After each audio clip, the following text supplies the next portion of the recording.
안녕하세요. 오늘은 5월 8일 토요일 어버이날입니다.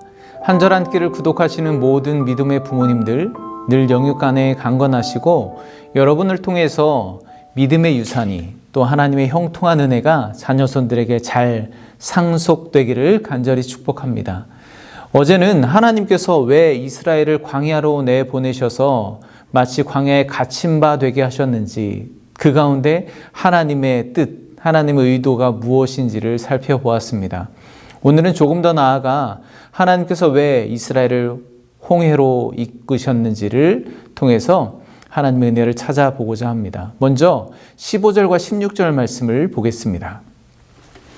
여호와께서 모세에게 이르시되 너는 어찌하여 내게 부르짖느냐? 이스라엘 자손에게 명령하여 앞으로 나아가게 하고 지팡이를 들고 손을 바다 위로 내밀어 그것이 갈라지게 하라. 이스라엘 자손이 바다 가운데서 마른 땅으로 행하리라. 어제 본문 마지막 부분 기억하시나요? 어제 13절, 14절에서는 하나님이 이스라엘 백성들에게 아무것도 하지 말고 가만히 있으라고 명령하십니다. 그런데 오늘 15절에서는 모세에게 그들을 가로막은 홍해바다를 향해 나아가라고 명령하고 계시죠. 저는 이 말씀이 우리에게 중요한 신앙적인 의미 또 영적인 질서를 알려준다고 생각합니다. 우리는 모든 일 가운데 늘 먼저 가만히 서서 하나님의 구원을 보기 전까지는 항상 나아가지 않도록 유의해야 합니다. 오늘 말씀에서도 하나님께서 앞으로 나아가라 명령을 하시기 전에 여호와께서 너희를 위하여 구원을 행하시고 싸우시는 것을 보라 약속이 먼저 나오지 않습니까? 바로 이것이 신앙의 가장 기본적인 원리이고 우선순위이고 질서입니다. 믿음은 항상 하나님의 말씀과 약속의 기초를 두고 그 뒤를 따라 우리가 순종함으로 열매를 맺어가는 것입니다. 그리고 그 믿음의 열매는 우리가 상상할 수 없는 놀라운 은혜인 것을 경험할 수 있는 거죠. 이스라엘 백성들이 어찌 홍해가 갈라질 것을 상상해나 했겠습니까? 그런데 그들이 하나님의 말씀하에 순종하여 앞으로 나아갈 때 홍해가 갈라지고 홍해가 마른 땅처럼 되어서 한 걸음 한 걸음 옮길 때마다 하나님을 더욱 신뢰할 수 있게 되지 않았겠습니까? 그런데 사실 저도 이게 잘 안 됩니다.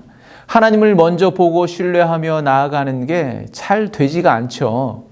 말씀을 의지하며 한 걸음 한 걸음 떼는 게 순서인데 일단은 먼저 저질러 보고 우선 내가 다 해보고 그 다음에야 말씀을 찾고 또 목사님께 기도 요청을 하고 나중에 가서야 내가 선택하고 행한 것들이 하나님의 뜻에 맞는지 점검해보고 또 맞춰보게 된다는 것입니다.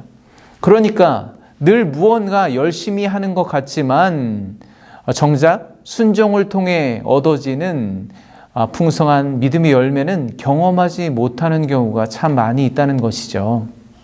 여러분은 어떠신가요? 저만 그런가요? 그래서 우리가 늘 말씀을 가까이 해야 합니다. 결국은 하나님의 말씀이 우리와 가까이 있어야 하는데 그게 물리적으로 가깝지 않으면 마음에서도 멀어질 수밖에 없습니다. 그래서 주의 말씀을 손에 기호로와 미간에 표를 삼고 입에서 떠나지 않게 하라고 명령하시는 거죠. 왜냐하면 사람이든 하나님이든 어떤 관계든 몸이 멀어지면 마음도 멀어질 수밖에 없기 때문입니다. 제가 이렇게 묵상하면서 스스로 결단한 것이 하나 있습니다. 그것은 최소한 스마트폰보다 말씀을 가까이 하자는 것입니다. 저에게는 정말 큰 도전인데요. 오늘 이렇게 여러분들에게 공개함으로써 그렇게 하기 위해서 열심히 노력해 보도록 하겠습니다. 31절 보겠습니다. 이스라엘이 여호와께서 애굽 사람들에게 행하신 그 큰 능력을 보았으므로 백성이 여호와를 경외하며 여호와와 그의 종 모세를 믿었더라. 이 홍해 사건을 통해 이스라엘에게는 큰 변화가 생겼습니다. 여호와를 경외하며 여호와와 그의 종 모세를 믿었더라. 이것이 하나님께서 이스라엘을 홍해로 이끄신 이유죠. 이스라엘은 자신을 뒤쫓던 애굽의 모든 병거가 홍해에 수장되는 것을 보았습니다. 그걸 보면서 아마도 그들은 하나님께 불순종하며 대적한 자들의 최후가 저렇구나 깨닫게 되었을 겁니다. 그리고 그동안 그들이 가장 두려워하던 존재 바로와 그들이 늘 미련을 두고 돌이키려고 하던 애굽의 노예 생활로부터 완전히 해방되게 되었습니다. 그리고 이제야 여호와를 경외하고 하나님의 종 모세를 믿게 되었습니다. 이제야 믿음을 갖게 되었습니다. 이제야 바로와 애굽의 노예가 아닌 하나님의 백성으로 새로운 삶을 시작하게 되었습니다. 오늘 여러분의 삶을 홍해가 가로막고 있습니까? 우리는 홍해를 통해서 하나님께서 우리를 위해서 어떻게 일하시는지를 볼 수가 있습니다. 그리고 하나님의 말씀을 의지하고 하나님의 손을 신뢰할 때 홍해를 마치 마른 땅처럼 건너게 되는 순종의 열매, 은혜를 경험할 수 있게 됩니다. 여러분은 오늘 말씀을 통해서 무엇을 깨닫고 결단하셨습니까? 우리 앞을 무엇이 가로막고 있느냐 보다는 그것을 통해서 하나님께서 어떻게 일하시는지를 바라볼 수 있는 여러분이 되시기를 간절히 축복합니다. 하나님은 정말 신뢰할 만한 분입니다. 하나님은 정말 우리의 모든 것을 맡겨드려도 될 만한 분입니다. 주말 평안히 보내시고 월요일 다시 찾아뵙겠습니다. 감사합니다.